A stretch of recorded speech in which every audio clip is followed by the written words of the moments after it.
Mi nombre es Agustín Torres. Tengo 71 años y mis propios hijos me negaron un plato de comida en la mesa navideña después de que yo pagué toda la cena. Pero lo que ellos no sabían es que al día siguiente tenía una cita con el notario que cambiaría sus vidas para siempre. Imagínate la humillación. Llego a la casa de mi hijo Nicolás el 24 de diciembre a las 8 de la noche, cargando las bolsas de las compras que había hecho esa misma tarde. Pavo, vino, dulces, regalos para mis 5 nietos. Todo pagado con mi pensión de jubilado ferroviario. Toco la puerta y me atiende mi nuera Valentina con una cara que no te puedo describir. Ay, Agustín, llegaste temprano. Todavía no terminamos de preparar la mesa. Me dijo como si fuera un invitado inoportuno a mi propia celebración familiar. Entro a la casa y veo que ya estaban todos sentados cenando. Mis 2 hijos, Nicolás y Sebastián, sus esposas, mis nietos. La mesa estaba llena, las sillas ocupadas, los platos servidos.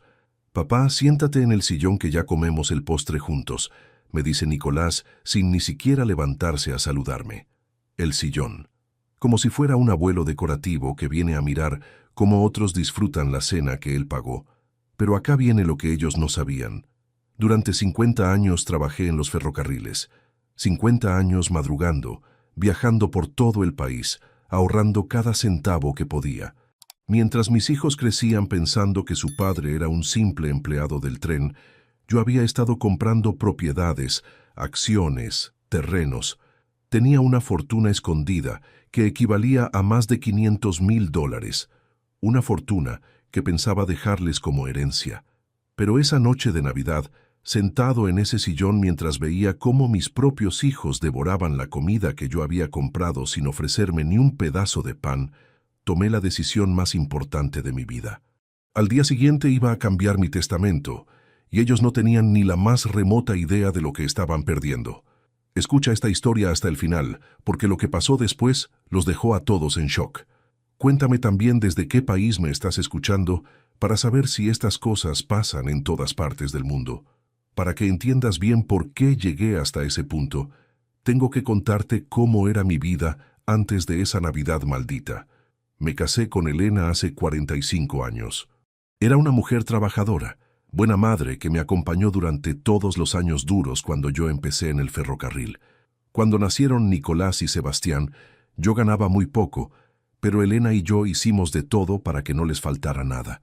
Ella lavaba ropa ajena, yo hacía trabajos extras los fines de semana.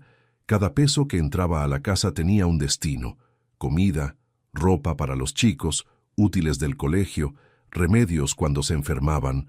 Los crié con mano firme pero con mucho amor.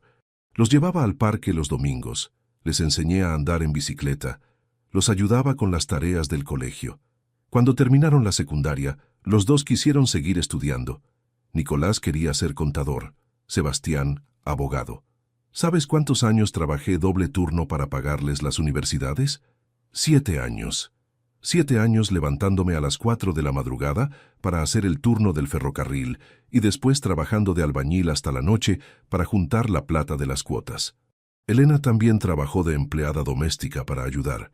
Nunca se nos ocurrió decirles que estudiar era caro o que no podíamos pagarlo. Simplemente lo hicimos, como hacen los padres que aman a sus hijos de verdad. Cuando Nicolás se recibió de contador, hicimos una fiesta en casa. Cuando Sebastián se recibió de abogado, otra fiesta. Estábamos tan orgullosos de nuestros hijos profesionales. «Mira lo que lograron estos muchachos», les decía a los vecinos. Salieron de una familia obrera y ahora son profesionales respetados. Elena murió hace 5 años de un infarto. Los últimos meses de su vida fueron terribles. Internación, medicamentos carísimos, tratamientos privados porque la obra social no cubría todo. ¿Sabes quién pagó todo eso? Este viejo ferroviario que mis hijos creían que no tenía un peso. Vendí una de mis propiedades en secreto para pagar el tratamiento de Elena. Ella murió sin saber que su marido tenía una fortuna guardada porque quería dársela a los chicos cuando yo me muriera. Después del funeral, Nicolás y Sebastián siguieron con sus vidas. Se casaron, tuvieron hijos, compraron casas, autos. Venían a visitarme una vez por mes, siempre apurados, siempre con excusas para irse temprano. Los domingos se convirtieron en una obligación. Llegaban después del almuerzo, tomaban mate 1 hora y se iban. Los chicos están cansados, papá. Tenemos que hacer compras, papá. La semana que viene tenemos mucho trabajo, papá. Siempre había una razón para no quedarse mucho tiempo conmigo, pero lo que más me dolía era cómo hablaban de dinero delante mío, como si yo no existiera. Nicolás se quejaba de que la cuota del auto estaba cara. Sebastián decía que tenía que cambiar el techo de su casa, pero no tenía plata. Hablaban de sus problemas económicos como si yo fuera sordo. Nunca se les ocurrió preguntarme si yo tenía algún problema de plata. Nunca se les ocurrió ofrecerme ayuda.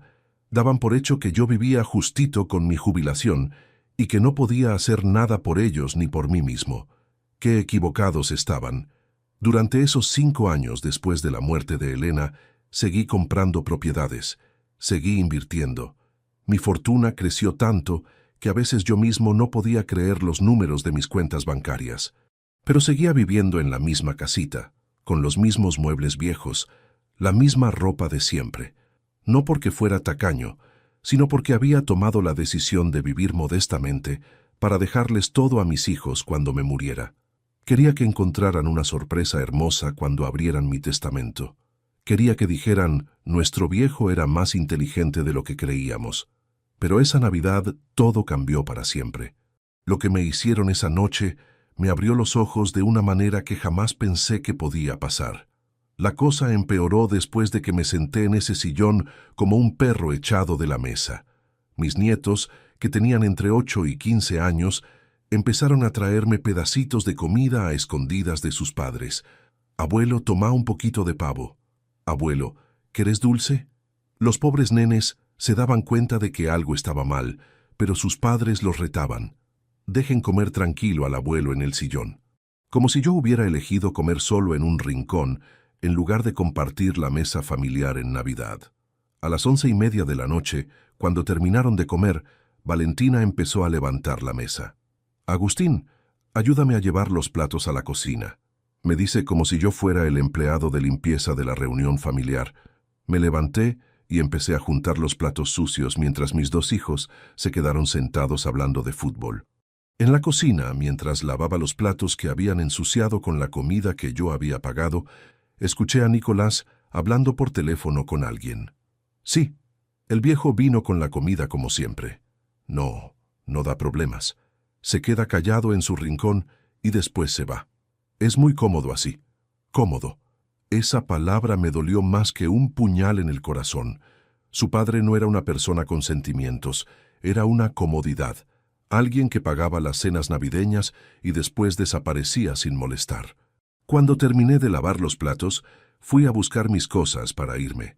Ya eran las 12:30 de la noche. Mis nietos me abrazaron. Abuelo, ¿te vas tan temprano? Sí, mi amor. El abuelo está cansado. Nicolás ni se levantó del sofá para despedirme. Nos vemos, papá. Manéjate con cuidado. Esa noche, en mi casa vacía, me senté en la mesa de la cocina y abrí la caja fuerte donde guardaba todos mis papeles importantes. Saqué mi testamento y lo leí por última vez. Allí estaba todo detallado. Todas mis propiedades, todas mis inversiones, todo el dinero del banco, todo para mis 2 hijos a partes iguales. Al día siguiente era 25 de diciembre, día de Navidad. Los notarios no trabajaban, pero yo tenía el teléfono personal del doctor Briceño, mi abogado de confianza. Lo llamé a las 8 de la mañana. Doctor, sé que es feriado, pero necesito verlo urgente. Es una emergencia familiar. Me atendió en su estudio a las 10 de la mañana. Cuando le conté lo que había pasado, el hombre no podía creer lo que escuchaba. Don Agustín, entiendo su dolor, pero cambiar un testamento es una decisión muy seria. ¿Está seguro de lo que quiere hacer? Doctor, le dije, tengo 71 años. He trabajado toda mi vida para mi familia. Ayer me di cuenta de que mi familia no me considera parte de la familia. Estoy seguro de lo que quiero hacer. Redactamos un testamento nuevo esa misma mañana. Todo mi patrimonio, cada propiedad, cada peso en el banco, se lo dejaba a una fundación que se ocupa de ancianos abandonados. Mis hijos iban a heredar exactamente nada. Pero eso no era lo único que tenía planeado. Tenía una lección que darles que nunca iban a olvidar. Los meses siguientes fueron muy reveladores. Nicolás y Sebastián siguieron tratándome igual que siempre. Visitas de compromiso una vez por mes. Conversaciones superficiales. Quejas sobre plata que nunca terminaban con una pregunta sobre cómo estaba yo económicamente. En marzo, Sebastián perdió un cliente importante en su estudio de abogado. Vino a casa muy preocupado. «Papá, la cosa está complicada. No sé cómo voy a hacer para pagar la escuela privada de los chicos el mes que viene». Esperé a ver si me pedía ayuda. Esperé a ver si se le ocurría que su padre podía tener algunos ahorros guardados. Pero no. Solo vino a desahogarse como quien le cuenta sus problemas a un psicólogo gratis. Después, se fue sin ni siquiera preguntarme cómo estaba yo o si necesitaba algo. En mayo, Nicolás tuvo problemas con el auto. Se le rompió el motor y necesitaba 4,000 pesos para arreglarlo. Vino a casa angustiado. «Papá, no sé qué hacer. El auto lo necesito para trabajar, pero no tengo esa plata. Capaz tenga que pedir un préstamo con intereses altísimos». Otra vez esperé. Otra vez pensé que me iba a pedir ayuda, que se le iba a ocurrir que su viejo podía echarle una mano. Pero no. Se fue de casa con el mismo problema con el que había llegado. Como si compartir la angustia conmigo fuera suficiente. Como si yo fuera un cura para confesarse, pero no una persona que podía ayudar. Esos meses confirmaron todo lo que había descubierto esa Navidad. Para mis hijos, yo era un viejo que vivía de una pensión miserable y que no podía hacer nada por nadie. Lo que no sabían es que mientras ellos se preocupaban por 4,000 pesos, yo tenía en el banco el equivalente a $500,000. Mientras ellos perdían el sueño por una cuota escolar, yo podía comprar la escuela entera. Pero habían elegido no incluirme en sus vidas reales. Habían elegido verme como un mueble. En agosto cumplí 72 años. Esperé todo el día que vinieran a saludarme.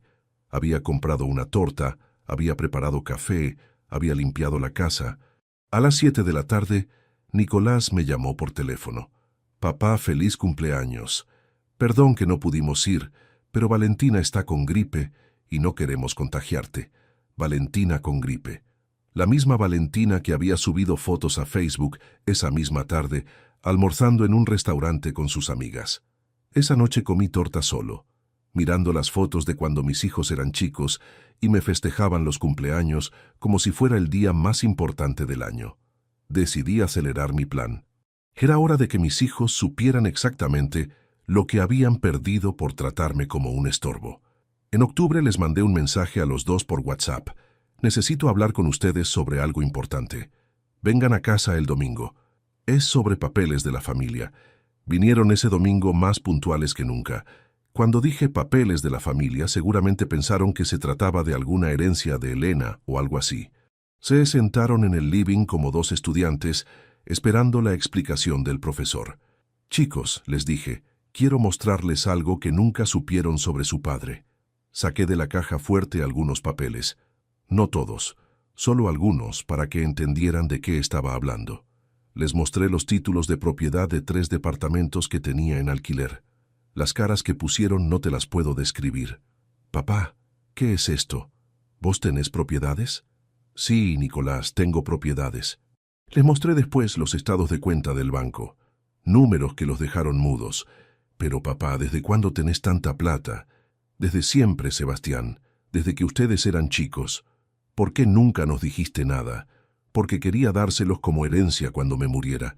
Quería que fuera una sorpresa linda para ustedes y para mis nietos». Nicolás se paró del sillón como si hubiera visto un fantasma. «Papá, pero entonces vos podrías haber ayudado cuando tuve problemas con el auto. Podrías haber ayudado cuando Sebastián casi no puede pagar la escuela de los chicos. Podrías haberme ayudado, sí, pero ustedes nunca me pidieron ayuda. Nunca se les ocurrió que su viejo podía tener algo guardado. Nunca me preguntaron cómo estaba económicamente. Se quedaron callados procesando todo lo que acababan de escuchar. Después Sebastián me preguntó lo que yo estaba esperando que me preguntaran. «Papá, todo esto va a ser nuestro cuando vos te mueras». «No, Sebastián, ya no va a ser de ustedes». «¿Cómo que no va a ser nuestro? Porque hace 10 meses cambié mi testamento. El día después de esa Navidad, donde me negaron un plato en la mesa familiar. Les conté todo, cómo me habían hecho sentir esa noche, cómo había decidido donar toda mi fortuna a una fundación de ancianos abandonados, cómo ellos iban a heredar exactamente nada. Nicolás se puso blanco como un papel. Valentina, que había venido con él, se paró y empezó a gritarme. «Eso no puede ser legal. Un viejo no puede donar toda su fortuna así nomás. Los hijos tienen derecho a la legítima herencia. Señora», le dije con la calma que da a tener razón, «yo puedo hacer con mi plata lo que se me dé la gana. Y ustedes no son mis hijos. Son dos adultos que durante años me trataron como un mueble viejo y ahora se acuerdan de que soy su padre porque hay plata de por medio». Sebastián trató de poner paños fríos.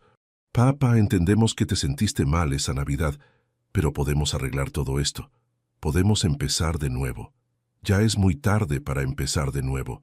Hace años que tendrían que haber empezado de nuevo y no lo hicieron». Esa tarde se fueron de mi casa furiosos. Durante la semana siguiente me llamaron todos los días. Me mandaban mensajes. Venían a casa sin avisar. Todo para convencerme de que cambiara el testamento otra vez.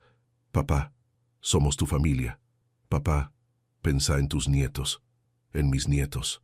Justo ahí me tocaron el punto más sensible, porque mis nietos no tenían culpa de tener padres así. Decidí hacer una excepción.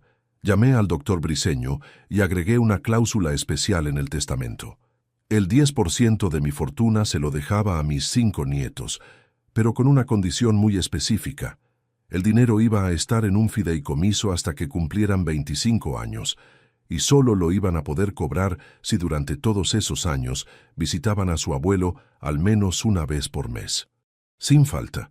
Si algún mes no venían, perdían todo el dinero. Cuando les conté esto a Nicolás y Sebastián, entendieron que la cosa era en serio. Su padre no estaba haciendo un berrinche de viejo. Su padre había pensado todo muy bien y había tomado decisiones definitivas. El problema es que recién en ese momento empezaron a tratarme como una persona importante. De repente Nicolás venía a casa 2 veces por semana. «Papá, te traje facturas para el mate. Papá, ¿necesitas que te lleve al médico? Papá, ¿querés que te ayude con la limpieza de la casa?» Atenciones que nunca había tenido en años aparecieron de la nada. Sebastián también se convirtió en el hijo perfecto.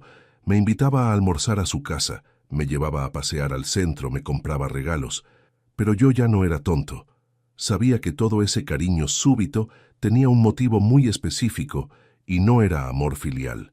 Una tarde Valentina vino sola a casa. «Agustín, necesito hablar con vos». Se sentó en la cocina y empezó a llorar. «Yo sé que te lastimamos esa Navidad. Sé que no te tratamos bien. Pero vos tenés que entender que nosotros no sabíamos que vos tenías tanta plata».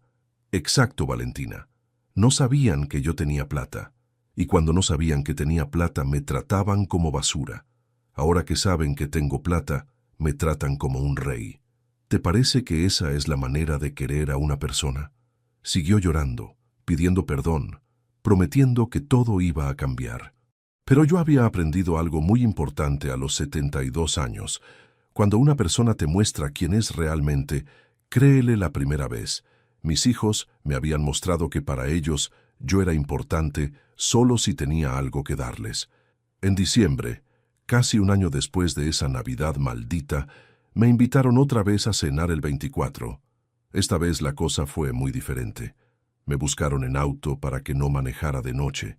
Me pusieron en la cabecera de la mesa como el patriarca de la familia. Me sirvieron la comida como si fuera un emperador. Nicolás brindó por mí.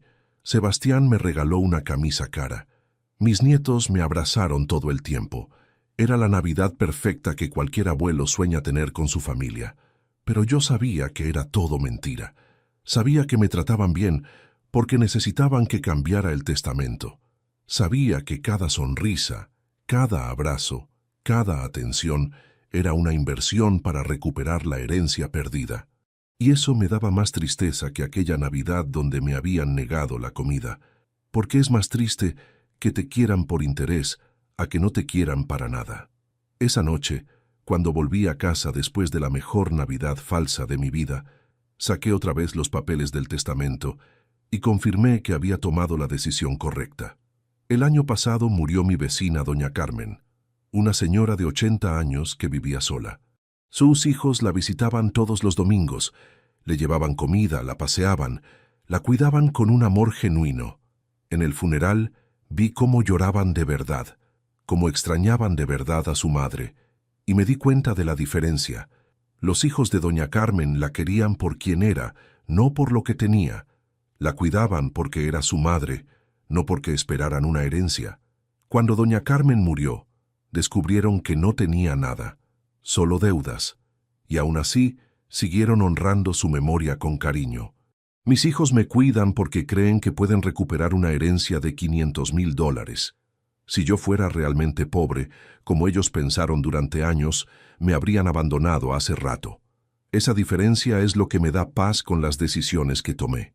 Hace 3 meses fui a la Fundación de Ancianos Abandonados, donde va a ir toda mi fortuna. Es un lugar hermoso, donde viven abuelos que sus familias dejaron tirados. Viejos que trabajaron toda la vida para sus hijos y que terminaron solos en la vejez. Cuando les conté mi historia me dijeron que era muy común. Señor Torres, acá tenemos muchos casos como el suyo. Gente que tenía familia, pero que esa familia solo aparecía cuando había algo para ganar. Me ofrecieron quedarme a vivir ahí cuando quisiera. Don Agustín, me dijo la directora, usted puede venir cuando guste. Acá va a estar rodeado de gente que lo va a querer por quién es usted, no por lo que tiene en el banco.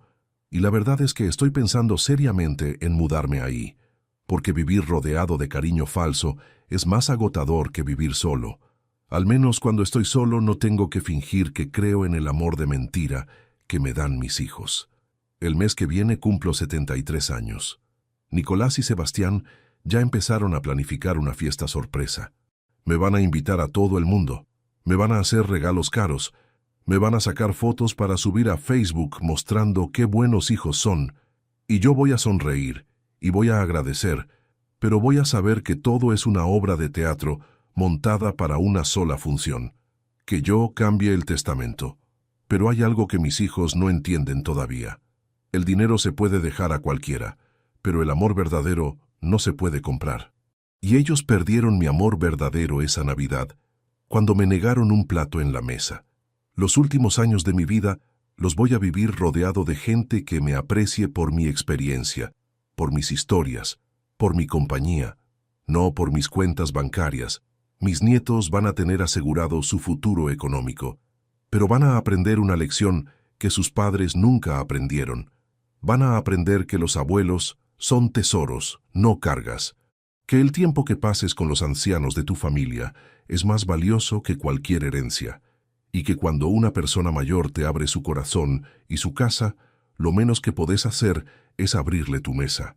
Si estás escuchando esta historia y tenés padres mayores, anda a abrazarlos, invítalos a tu casa, pregúntales cómo están. No esperes a que se mueran para valorarlos, y si tenés hijos, enséñales desde chicos que los abuelos son parte fundamental de la familia.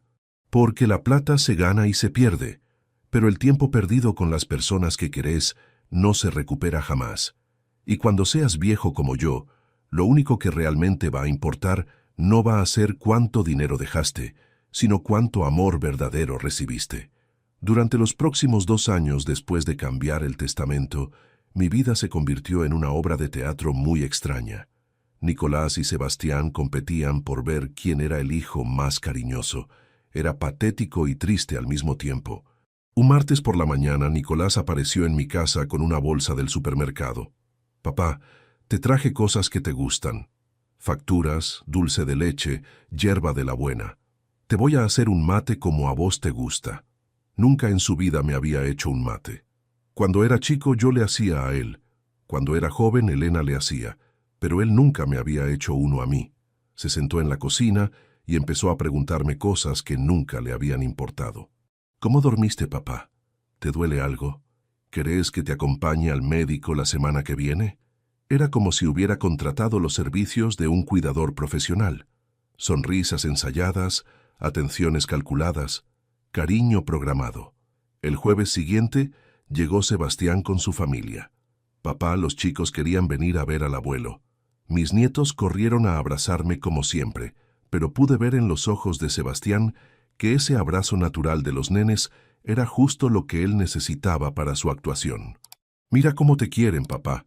La familia es lo más importante que tenemos. La familia. La misma familia que me había dejado comer solo en un sillón mientras ellos disfrutaban la cena navideña. Pero ahora que sabían que había $500,000 en juego, la familia era lo más importante del mundo. Sebastián se quedó 3 horas esa tarde. 3 horas, hablando de recuerdos lindos de cuando era chico, de lo buen padre que yo había sido, de lo orgulloso que estaba de tener un papá como yo. Palabras que hubiera dado mi vida por escuchar 5 años atrás. Palabras que ahora sonaban vacías, porque sabía el motivo real por el que las estaba diciendo. Una noche, mientras cenaba solo en mi cocina, me puse a pensar en Elena. ¿Qué diría ella si supiera todo lo que estaba pasando? Elena siempre defendía a los chicos cuando yo los retaba. Son buenos muchachos, Agustín. Solo necesitan tiempo para madurar. 50 años después, seguían necesitando tiempo para madurar. Y yo ya no tenía paciencia para esperar. Elena había muerto, creyendo que sus hijos la querían de verdad. Nunca supo que la visitaban en el hospital más por obligación que por amor. Nunca supo que cuando ella preguntaba por qué no venían más seguido, ellos inventaban excusas sobre trabajo y responsabilidades. Capaz era mejor así. Capaz era mejor que Elena se hubiera ido de este mundo pensando que había criado hijos amorosos. La verdad duele más cuando uno tiene 70 años y ya no le queda tiempo para cambiar las cosas. Un domingo, Nicolás trajo a toda su familia para almorzar conmigo. Había preparado un asado en el patio, había comprado bebidas caras, había puesto la mesa como para una fiesta. Papá me dijo mientras prendía el fuego, «Quiero que sepas que estos domingos con vos son los más importantes de mi semana». Eso hubiera sido cierto si los domingos no hubieran desaparecido durante años. Eso hubiera sido cierto si no me hubiera llamado por teléfono en mi cumpleaños 72, inventando excusas para no venir. Durante el almuerzo, Valentina me contaba de su trabajo, me preguntaba mi opinión sobre cosas sin importancia, me incluía en conversaciones que antes tenía sin mí. Era extraño sentirse importante en mi propia familia después de tantos años de sentirme invisible, pero sabía que esa importancia era prestada. Dependía de un testamento que podía cambiar en cualquier momento. Después del almuerzo, mis nietos me pidieron que les contara historias de cuando trabajaba en el ferrocarril. «Abuelo, ¿es verdad que manejaste trenes por todo el país?» «Sí, mi amor. Manejé trenes durante 50 años. Conocí cada rincón de este país desde la cabina de una locomotora. Les conté sobre las madrugadas frías en estaciones perdidas, sobre los paisajes que veía cambiar con las estaciones del año, sobre los compañeros de trabajo que se convirtieron en hermanos. Mientras hablaba, vi que Nicolás y Sebastián me miraban como si me estuvieran conociendo por primera vez, como si durante 70 años hubiera sido solo papá y ahora descubrieran que también era Agustín, una persona con historia propia, con aventuras, con una vida que había valido la pena ser vivida. Esa tarde, cuando se fueron, me quedé pensando en lo injusto que era la situación. Mis nietos me querían de verdad. Sus padres me querían por conveniencia, y yo tenía que decidir si iba a premiar el amor verdadero o castigar el amor falso. En abril recibí una llamada que lo cambió todo. Era el doctor Briceño. «Don Agustín, necesito verlo urgente. Tengo noticias sobre el fideicomiso de sus nietos». Fui a su oficina esa misma tarde, pensando que había algún problema legal con los papeles. «Doctor, ¿qué pasó?» «Don Agustín, uno de sus nietos, el más grande, Tomás, vino a verme la semana pasada». «¿Tomás vino a verlo? ¿Para qué?» «El chico tiene 16 años y quería entender de qué se trataba este tema de la herencia. Me dijo que en su casa hay mucha tensión desde que usted cambió el testamento». Tomás era el nieto mayor de Nicolás, un chico inteligente que siempre había sido muy cercano conmigo. Desde chico me hacía preguntas profundas, se interesaba por mis historias, me abrazaba sin que nadie se lo pidiera. «¿Y qué le dijo el chico, doctor?» Me preguntó si era verdad que sus padres y su tío solo lo visitan para recuperar la herencia. Me preguntó si era verdad que usted era millonario y que ellos nunca lo supieron. Me preguntó si era verdad que usted se sentía solo a pesar de estar rodeado de familia. ¿Qué le respondió, doctor? Le respondí que esas eran conversaciones que tenía que tener con usted, pero el chico me dijo algo que lo va a impactar, don Agustín. ¿Qué me dijo? Me dijo, doctor, si mi abuelo se siente solo es porque nosotros no lo estamos acompañando como corresponde. No importa si tiene plata o no. Mi abuelo merece ser querido por quien es, no por lo que tiene. Y si mis papás no entienden eso, yo sí lo entiendo. Las palabras de Tomás me llegaron al alma. Ese chico de 16 años había entendido en una conversación lo que sus padres no habían entendido en años. Había entendido que el amor no se negocia, que la familia no es un negocio, que los abuelos necesitan compañía genuina, no actuaciones interesadas. Esa noche llamé a Tomás. Abuelo, me dijo apenas atendió el teléfono. Mi mamá me va a matar si se entera que hablé con el abogado, pero tenía que saber la verdad. Tomás, ¿qué verdad querías saber? Si es verdad que sos millonario y que papá y mamá solo te visitan para que no dones toda la plata. ¿Y vos qué pensás de todo esto? Pienso que sos mi abuelo con plata o sin plata. Pienso que cuando era chico me hacías juguetes de madera y me contabas cuentos, y eso no tenía nada que ver con bancos ni herencias. Pienso que si tuvieras un peso o 1.000.000 de pesos, seguirías siendo el mismo abuelo que me enseñó a pescar en el río. Esa conversación con Tomás me confirmó que estaba tomando las decisiones correctas. Los nenes eran inocentes. Los nenes me querían de verdad, pero sus padres los estaban usando como herramientas emocionales para manipularme. Cada abrazo de mis nietos, cada visita familiar, cada almuerzo dominical era parte de una estrategia diseñada por Nicolás y Sebastián para recuperar la herencia perdida.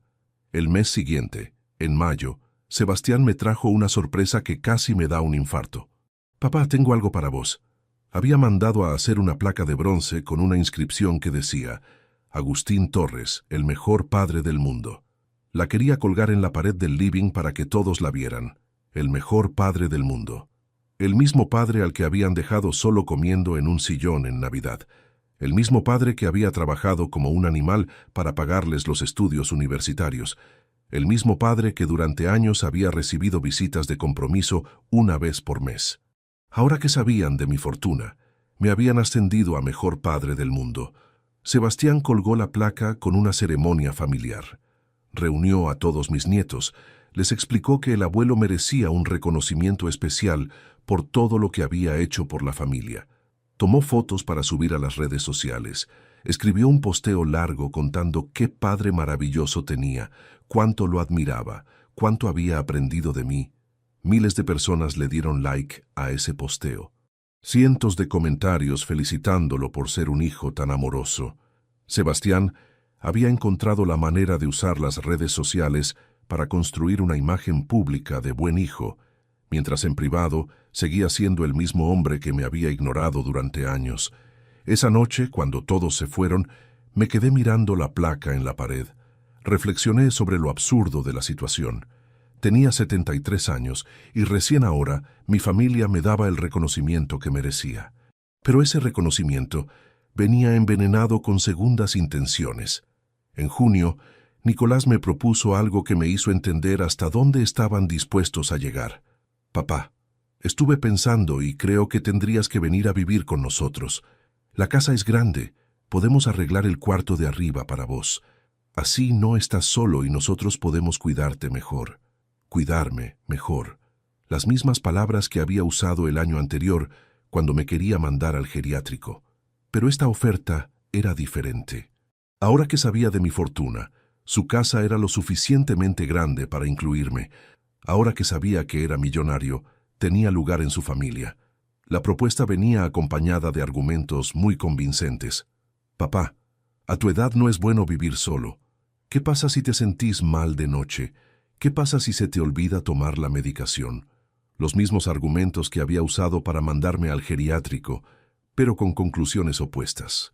Antes la solución era que viviera rodeado de enfermeras profesionales.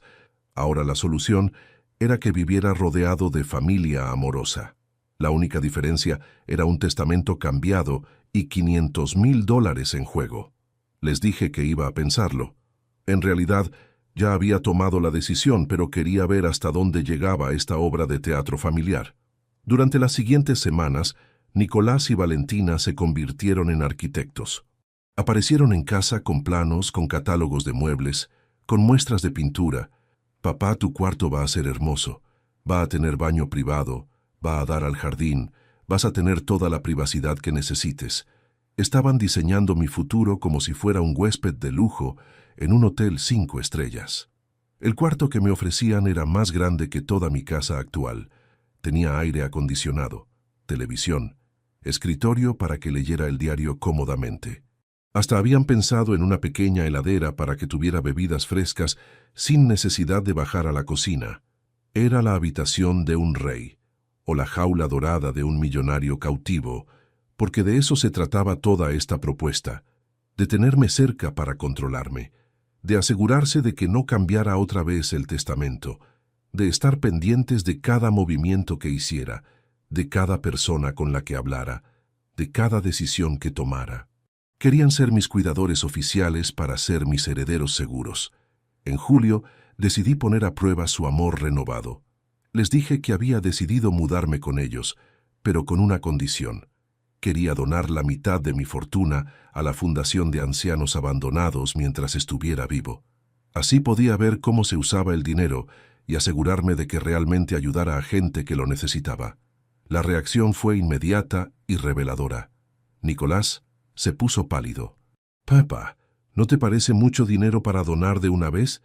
Capaz podés hacer donaciones más chicas a lo largo de los años». Sebastián fue más directo.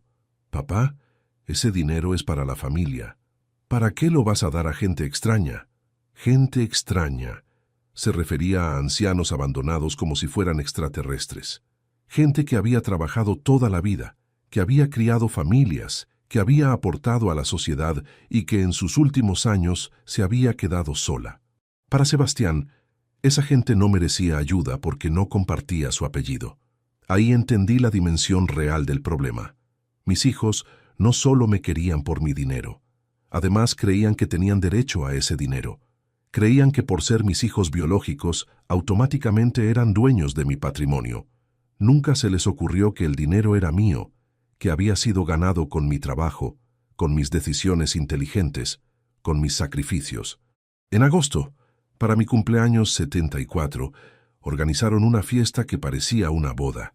Alquilaron un salón, contrataron catering, invitaron a más de 100 personas, primos lejanos que no veía hacía años, vecinos que apenas me saludaban, compañeros de trabajo jubilados que habían perdido contacto conmigo. Todos vinieron a festejarte, papá. Todos te quieren mucho. Durante la fiesta, Nicolás tomó el micrófono e hizo un discurso que me pareció escrito por un político profesional. Queridos amigos, estamos acá para festejar a un hombre excepcional, mi papá Agustín Torres, que con su trabajo, su dedicación y su amor, construyó una familia sólida. Un hombre que nos enseñó los valores del esfuerzo, de la honestidad, de la perseverancia. Aplausos, lágrimas falsas, abrazos calculados. Todo el mundo me felicitaba por tener hijos tan maravillosos. Todo el mundo me decía qué suerte tenía de tener una familia tan unida. Si hubieran sabido la verdad, si hubieran sabido que esa demostración de amor costaba $500,000, capaz sus felicitaciones habrían sido diferentes. Esa noche, cuando volví a casa después de la mejor fiesta falsa de mi vida, me senté en mi cocina con un mate y tomé la decisión definitiva. No me iba a mudar con Nicolás, no iba a cambiar el testamento y no iba a seguir fingiendo que creía en su amor interesado. Era hora de terminar con esta farsa de una vez por todas. La semana siguiente llamé a todos mis hijos y les dije que quería reunirme con ellos, que tenía algo muy importante para comunicarles sobre mi futuro y sobre la herencia. Vinieron corriendo, seguramente pensando que había decidido cambiar otra vez el testamento a su favor. Se sentaron en mi living, como dos estudiantes esperando los resultados de un examen final. «Chicos», les dije, después de pensarlo mucho, he tomado una decisión sobre mi patrimonio. Decidí acelerar el proceso. En lugar de esperar a morirme para que la Fundación de Ancianos reciba mi dinero, voy a hacer la donación en vida. Nicolás y Sebastián se miraron como si hubiera anunciado el fin del mundo. Pero papá, eso significa que nosotros no vamos a heredar nada. Exacto, no van a heredar nada, porque durante 2 años he estado observando su comportamiento y he confirmado que me quieren por mi dinero, no por quien soy. Valentina se paró del sillón como una furia. Eso es injusto, Agustín. Nosotros somos su familia. Tenemos derecho a esa herencia. Señora, le respondí con la tranquilidad que da tener razón. Ustedes son mi familia cuando hay $500,000 en juego. Cuando pensaban que era un viejo pobre que vivía de una pensión miserable, no eran mi familia. Eran personas que me visitaban por obligación. Les expliqué paso a paso todo lo que había observado durante esos 2 años. El cambio radical de comportamiento después de que supieran de mi fortuna. Las atenciones que nunca habían tenido conmigo aparecían de la nada. Los planes de mudarme a su casa para controlarme. Los regalos caros, las fiestas ostentosas, las demostraciones públicas de amor filial. Todo calculado, todo dirigido a un objetivo específico. Recuperar la herencia perdida. Sebastián trató de defenderse. Papá, puede ser que al principio nos asustamos por el tema del testamento, pero después entendimos que lo importante es estar juntos como familia. Ya no nos interesa la plata. Solo queremos que seas feliz. Si no les interesa la plata, perfecto. Entonces no van a tener problema con mi decisión de donarla toda. Se quedaron mudos, porque obviamente sí les interesaba la plata. Era lo único que les había interesado durante 2 años. Todo lo demás había sido teatro. Esa tarde se fueron de mi casa por última vez como mis hijos, porque desde ese momento se convirtieron en lo que siempre habían sido en realidad. 2 adultos que se habían aprovechado del amor de su padre durante décadas y que cuando ese amor ya no les sirvió, lo habían cambiado por una actuación interesada. 1 mes después firmé todos los papeles de la donación.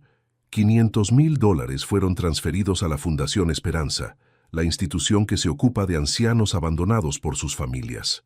Con ese dinero van a poder cuidar a más de 200 abuelos durante los próximos 10 años. 200 abuelos que van a tener comida caliente, medicamentos, cariño genuino, dignidad en sus últimos años. 200 abuelos que no van a tener que rogar por un plato de comida en la mesa navideña de sus propios hijos. El día que firmé la donación, la directora de la fundación me abrazó con lágrimas en los ojos. Señor Torres, usted no sabe el bien que va a hacer con esta generosidad. Lo sé perfectamente, señora. Voy a ayudar a gente que lo necesita de verdad. Y voy a darles una lección a mis hijos que nunca van a olvidar. 3 días después, Tomás, mi nieto mayor, vino a visitarme solo. Abuelo, me enteré de lo que hiciste con la plata. ¿Estás bien? Estoy perfecto, Tomás. Por primera vez en años estoy en paz conmigo mismo. Pero, abuelo, eso significa que nosotros no vamos a tener herencia. Lo sé, mi amor, pero ustedes van a tener algo más valioso que dinero. Van a tener el ejemplo de un abuelo que no se dejó pisotear por su propia familia. Van a tener la enseñanza de que la dignidad no se negocia. Van a aprender que cuando alguien los trate mal, pueden tomar decisiones que cambien las reglas del juego. Tomás me abrazó con el mismo cariño de siempre. Abuelo, yo te quiero igual si tenés plata o si no tenés nada. Sé que me querés, mi amor. Por eso vas a entender que lo que hice era necesario. Durante los meses siguientes, Nicolás y Sebastián trataron de recomponer la relación conmigo. Me llamaban por teléfono, me mandaban mensajes, aparecían en casa sin avisar. Pero ya era tarde. El daño estaba hecho. No el daño del dinero perdido, sino el daño de la confianza rota para siempre. Porque cuando uno descubre que las personas más importantes de su vida lo quieren por interés, algo se rompe adentro que no se puede arreglar jamás. Es como descubrir que tu mejor amigo te roba. Podés perdonar, pero nunca más vas a sentir lo mismo. Hace 6 meses me mudé a la Fundación Esperanza. Vivo en un cuarto cómodo, como limpio casero en un comedor donde todos somos familia de verdad. Mis compañeros son abuelos que pasaron por experiencias similares a la mía. Hombres y mujeres que trabajaron toda la vida para sus familias y que en la vejez descubrieron que esas familias solo los querían cuando tenían algo para ofrecer. Acá nadie me visita por obligación. Nadie calcula cuánto tiempo debe quedarse conmigo. Nadie finge cariño para conseguir algo a cambio. La soledad que sentía en mi casa propia rodeado de familia falsa, acá no existe. Porque estar solo de verdad es mejor que estar acompañado de mentiras. Mis nietos vienen a visitarme una vez por mes, como establece el fideicomiso, pero ahora vienen porque quieren, no porque sus padres los traen para hacer teatro. Tomás, que ya tiene 17 años, me dijo el mes pasado algo que me llegó al corazón. Abuelo, cuando sea grande voy a trabajar para ayudar a ancianos como vos, gente que merece ser querida por quien es, no por lo que tiene. Ese chico entendió la lección. Entendió que los abuelos son personas con historias, con experiencias, con sabiduría para compartir. Entendió que el tiempo que pasamos con ellos es un regalo, no una obligación. Entendió que cuando uno es viejo y vulnerable, necesita amor auténtico, no actuaciones interesadas. La semana pasada me llamó Nicolás. Fue la primera vez que hablamos en 4 meses. Papá, sé que te lastimamos. Sé que no fuimos buenos hijos. Pero podemos cambiar, podemos empezar de nuevo. Ya no nos importa la herencia, solo queremos recuperar a nuestro padre. Le respondí con total honestidad. Nicolás, ya no hay tiempo para empezar de nuevo. Tengo 75 años. El tiempo que me queda lo voy a pasar con gente que me quiere de verdad, no con gente que necesita convencerme de que me quiere. Ustedes tuvieron décadas para demostrarme su amor auténtico. Eligieron demostrármelo recién cuando se enteraron de que tenía $500,000. Colgué el teléfono sin bronca, sin rencor, solo con la tristeza de haber perdido 2 hijos que en realidad nunca había tenido realmente.